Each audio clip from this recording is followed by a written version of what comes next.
ICCT Stock Analysis and Price Predictions. Is it a buy? Watch the short 1-minute video till the end to find out. So I'm looking at iCoreConnect. It is $4.03, and I absolutely love this beautiful bullish market. Now, before I get into it, I've done well over 39,000 videos. I spent 5 figures on courses and mentors, and all of that is documented. So what do I have to say? Well, my previous prediction was correct. This is the before. But there you go.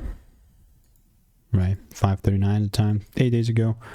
And since it delivered, all I have to say is that I'm looking to double down, and not so much like not in a way where I'm just going to look to randomly buy, no, but if I see like a proper double break and all that, then and only then I'm going to look to take it up.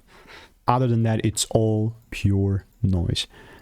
If no rules are met, then obviously nothing is going to be done. So stay tuned, and if you want to make more money trading in a simple lean way, click the first link in the description. It's a free newsletter. Goodbye.